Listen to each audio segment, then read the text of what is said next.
जैसे दयालु और धर्मी द्वारकानाथ थे, वैसे ही उनकी पत्नी शकुंतला भी थी। वो वैष्णव माता की परम भक्त थी। द्वारकानाथ वैसे तो गांव के थे, पर शहर में उनकी नौकरी लगने से वो दोनों पति पत्नी शहर में आकर बस गए थे। घर में किसी बात की कोई कमी नहीं थी, पर उनके कोई संतान नहीं थी। इसी बात से वो दोनों दुखी रहते थे। एक समय में नवरात्रों के पावन दिन आ गए। पत्नी शकुंतला ने मां का व्रत रखा और माता की पूजा विधि विधान से की और हाथ जोड़कर शकुंतला माता से प्रार्थना करने लगी। हे जगजननी जगदम्बे मां, तूने हमें सब कुछ दिया, परंतु संतान का सुख नहीं दिया। हे अम्बे मां, बिना पुत्र के हमारा जीवन और हमारा वंश कैसे चलेगा? मैं तेरे भवन का दीप जलाती हूँ मां। मेरे घर में संतान का दीप उज्जवल कर दे मां। हे जगदम्बे, हमारी अर्जी स्वीकार कर ले। अपने पावन नवरात्रों में हमें पुत्र का फल प्रदान कर दे मां। इस तरह मां से गिड़गिड़ाकर दोनों पति पत्नी विनती करने लगे।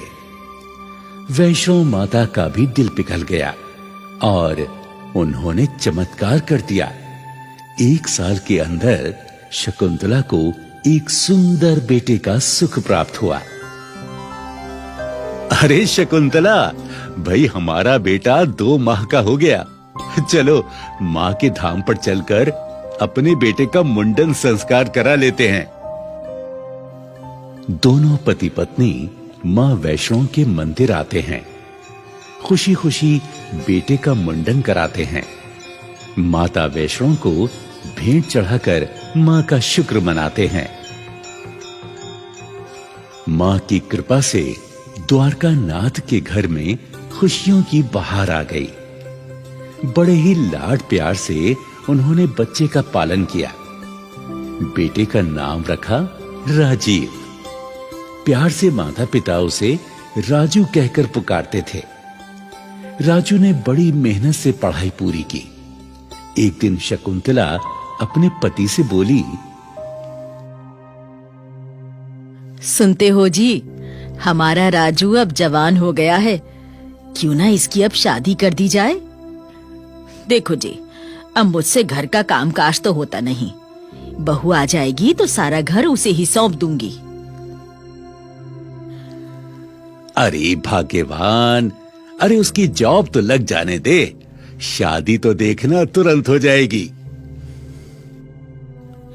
अजी नौकरी तो जब लगेगी तब लग जाएगी। आपकी पेंशन इतनी है कि हमारा गुजारा आसानी से हो जाएगा। चलो अच्छा ठीक है, तुम जिद करती हो तो मैं सोचता हूँ। हाँ, अब मेरे मित्र गोविंद की बड़ी सुशील सुंदर बेटी है, मैं उनसे बात करता हूँ।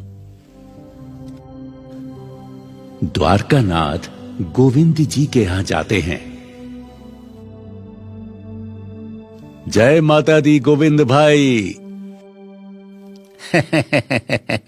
जय माता दी, जय माता दी। कहो भाई द्वारका, आज कैसे आना हुआ? अरे भाई, हिम्मत नहीं हो रही थी तुमसे कहने की। अरे भाई, तुम तो हमारे बचपन के मित्र हो, हमसे संकोच भला कैसा? अब बोलो बोलो, क्या बात है? बताओ बताओ। भाई तुम्हें पता है, मेरा बेटा पढ़ लिख कर बड़ा हो गया है। मैं चाहता हूं तुम अपनी बेटी की शादी मेरे बेटे से कर दो, तो मैं धन्य हो जाऊंगा। अरे भाई द्वारका, तुमने तो मेरी चिंता ही दूर कर दी। अब इससे अच्छी भला क्या बात हो सकती है? तो फिर बताओ, इस शुभ कार्य में देर कैसी है? तो फिर मैं हाँ समझूं? हाँ हाँ भाई, मेरी तरफ से तो हाँ है, लेकिन ये बताओ कि शादी कब करोगे? भाई मेरी मानो तो इसी हफ्ते में कर लेते हैं। ठीक है, मैं तो तैयारी हूँ। कर लेते हैं। ठीक है, तो फिर मैं आज से 5वें दिन बारात लेकर आ जाऊंगा। वैसे एक बात कहूं, हमने इतना खर्च किया अपने अपने बच्चों को पढ़ाने लिखाने में, देवी माँ को साक्षी मानकर मंदिर के हॉल ही में विवाह संपन्न कर देते हैं। माँ के आशीर्वाद से सारा कार्य सफल होगा। भाई ये तो बहुत ही अच्छी बात कही आपने। ऐसे ही करते हैं। अच्छा, तो मैं चलता हूँ। जय माता दी। जय माता दी। जय माता दी। और इस तरह बेटे की शादी खुशी खुशी हो गई। मां शकुंतला बहू को पाकर बार बार माता का शुक्र अदा करने लगी। शादी को 1 साल बीत गया। माँ जी, ये आप क्या कर रही हैं? बहू, मैं माँ वैष्णो की पूजा कर रही हूँ। चाहे कुछ भी हो जाए, पहले माँ की पूजा करती हूँ, तब भोजन ग्रहण करती हूँ। ये पत्थर के देवी देवता आपको क्या दे सकते हैं? कर्म पर विश्वास रखिए सासू जी। बहू, खबरदार जो ऐसा कहा तो। ये आदि शक्ति वैष्णो देवी की प्रतिमा है, हमारी कुल देवी हैं। इनका अनादर मत करो। जाओ, अपना काम करो। बहू झुंझला कर चली जाती है। कमरे में रूठ कर बैठ जाती है। तभी उसका पति राजू कमरे में प्रवेश करता है। उदास चेहरा लिए कुर्सी पर बैठ जाता है। क्यों जी, कहीं नौकरी लगी या आज भी खाली हाथ आ गए? क्या बताऊं जानकी, लगता है मुझे कभी नौकरी नहीं मिलेगी। कहाँ से मिलेगी तुम्हें नौकरी? अब तुम कहना क्या चाहती हो? जिस घर में पत्थरों की मूर्तियों की पूजा होगी, वहाँ कार्य कभी सफल नहीं होता। तुम किस मूर्ति की बात कर रही हो जानकी? साफ साफ बोलो ना। अपनी माँ से कहो ये मूर्ति पूजा बंद करें। अरे हम पढ़े लिखे लोग हैं। वो पुराने लोग पुरानी कुरीतियों पर विश्वास करते हैं। अगर मूर्तियाँ पूजने से काम चल जाए तो पढ़ लिख कर लोग क्या करेंगे? देखो जी, मैं तुमसे साफ साफ कह देती हूँ, इस घर में किसी देवी देवता की पूजा नहीं होगी। तभी काम सफल होंगे, वरना जीवन भर भटकते रहोगे। पत्नी के भड़काने से राजू भड़क जाता है और गुस्से में माँ के पास जाता है। माँ को पूजा करते देख वो बोला, माँ, ये सब क्या है? बेटा, माता रानी की पूजा कर रही हूँ, तुझे दिखता नहीं है क्या? माँ, अच्छी तरह से सुन लीजिए, आज के बाद से इस घर में मूर्ति पूजा नहीं होगी, मैं कह देता हूँ।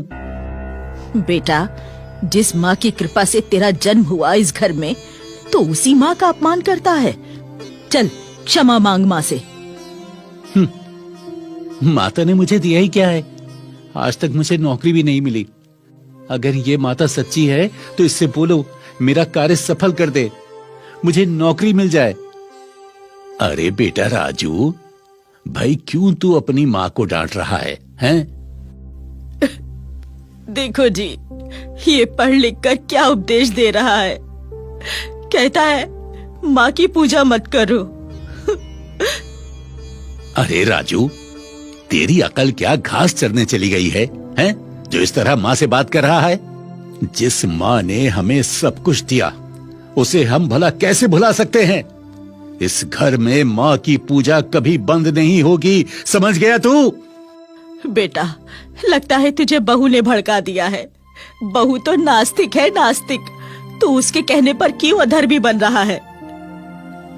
तभी बहू कमरे से बाहर आती है और अपने पति से बोलती है, सुनो जी, या तो इस घर में ये ढोंगी लोग रहेंगे, यानी तुम्हारे माता पिता, या फिर मैं ही रहूंगी। बहू, ऐसे मत बोल। माता वैष्णो की महिमा तू नहीं जानती। अरे ये वो देवी है जो अपने भक्तों की सभी मनोकामना पूर्ण करती है, हमारी रक्षा करती है, हमें संकट से मुक्ति दिलाती है। ये तुम्हारा विश्वास है, मैं नहीं मानती। सुनते हो जी? अरे मैं कहती हूँ तुम्हारे मम्मी पापा तो नहीं मानेंगे मूर्ति पूजा किए बिना, और मैं इस घर में नहीं रह सकती। मेरी बात मानो, अपने माता पिता को वृद्धाश्रम छोड़ाओ। क्या क्या कहा तुमने? मैं अपने बूढ़े माँ बाप को वृद्धाश्रम छोड़ दूं? नहीं जानकी, ये नहीं हो सकता, कभी नहीं हो सकता। तो फिर ठीक है, फिर मैं ही अपने पीहर चली जाती हूँ, क्योंकि तुम्हारे और मेरे विचार तो मिलते नहीं। तो फिर मैं यहाँ रहकर क्या करूंगी? जा रही हूँ मैं। इधर राजू की माँ शकुंतला बहू बेटों की सारी बातें सुन लेती है और बहू के कमरे में आकर बहू से कहती है, बहू, तू अपने पीहर क्यों जाती है? हम दोनों पति पत्नी ही वृद्धाश्रम चले जाएंगे, परंतु हमें थोड़ी मोहलत दो। कुछ दिन बाद माँ के नवरात्रे लग रहे हैं। माँ की अष्टमी पूजकर हम ये घर छोड़कर चले जाएंगे। नहीं माँ, तुम कहीं नहीं जाओगी, कहीं नहीं जाना है तुम्हें। अगर जानकी नहीं रहना चाहती है यहाँ, तो वो चली जाएगी अपने घर। नहीं बेटा, हमने तुम दोनों की सारी बातें सुन ली हैं। नवरात्रों के बाद हम ही ये घर छोड़कर चले जाएंगे। बहू कहीं नहीं जाएगी। बहू हमारी इस घर की इज्जत है। बहू, ये अब तुम्हारा घर है। हमारी अब कितनी जिंदगी बची है? मुझे नवरात्रों तक का समय दे दो। वो समय आ ही गया जब देवी माँ के नवरात्रे शुरू हो गए। शकुंतला और द्वारकानाथ ने फूल और पत्तों से माँ का भवन सजाया और माँ के नाम का व्रत रखा। माँ की ज्योत प्रज्वलित की। माँ की पूजा श्रद्धा भाव से नियत नियम से करने लगी और माँ से विनती करती, हे जग जननी संकट हरणी वैष्णो माँ, तूने मुझे बेटा दिया, खुशी खुशी उसका विवाह भी करा दिया, लेकिन वही बहू तेरी पूजा को ढोंग समझती है माँ। हे माँ, उसकी भूल क्षमा करो और उसे कोई ऐसा चमत्कार दिखा दो जो वो तुझ पर विश्वास करने लगे और तेरी भक्ति में लीन हो जाए माँ, लीन हो जाए। शकुंतला की विनती माँ ने स्वीकार कर ली और फिर 5वें नवरात्रों पर चमत्कार कर दिया। द्वार खटखटाने की आवाज आई तो राजू ने दौड़कर द्वार खोला। सामने देखा तो डाकिया खड़ा था। राजीव सिन्हा आप ही का नाम है? जी हाँ, मेरा नाम राजीव सिन्हा है। ये लीजिए अपनी डाक, यहां साइन कर दीजिए। राजू ने जैसे ही लिफाफा खोला, वो खुशी से फूला ना समाया। माँ, माँ, जानकी, अरे जानकी, कहाँ हो जानकी? क्या हुआ? बड़े खुश नजर आ रहे हो। अरे खुशी की ही बात है जानकी, मेरी सरकारी नौकरी लग गई है। तुम्हें पता है, मेरी सैलरी 30,000 रुपए है। मैं भी आता हूँ, माँ को जाकर खुशखबरी देता हूँ। माँ, माँ, अरे माँ कहाँ हो तुम? देखो माँ, मेरी सरकारी नौकरी लग गई है। माँ मैं बहुत खुश हूँ, माँ मैं बहुत खुश हूँ। बेटा, ये सब माँ वैष्णो देवी का कमाल है। जा बेटा, माँ के चरणों में नौकरी का ये लेटर रखकर उसका शुक्रिया अदा कर। अब तो पता चल गया वैष्णो माँ का चमत्कार। हाँ माँ। अरे मूर्ख, देख क्या रहा है? माँ से माफी मांग। तभी बहू जानकी वहां आती है और कहती है, माँ जी, माफी तो मुझे मांगनी चाहिए, क्योंकि माँ की शान में मैंने ही बुरा भला बोला था। हे जगजननी माँ, मेरी भूल, मेरे अपराध को क्षमा कर दो।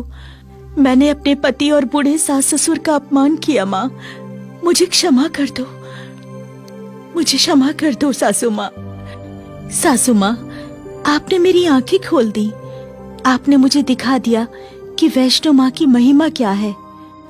सास ससुर ने बहू को आशीर्वाद दिया और कहा, बहू, वैष्णो माँ की श्रद्धा भाव से पूजा करना, वैष्णो देवी कभी अपने भक्तों को निराश नहीं करती, सभी की मनोकामना पूर्ण करती है।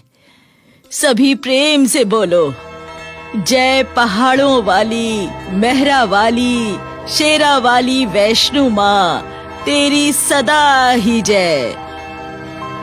जय पहाड़ों वाली, मेहरा वाली, शेरा वाली वैष्णो माँ, तेरी सदा ही जय। जय पहाड़ों वाली, मेहरा वाली, शेरा वाली वैष्णो माँ, तेरी सदा ही जय। जय पहाड़ों वाली, मेहरा वाली, शेरा वाली वैष्णो माँ,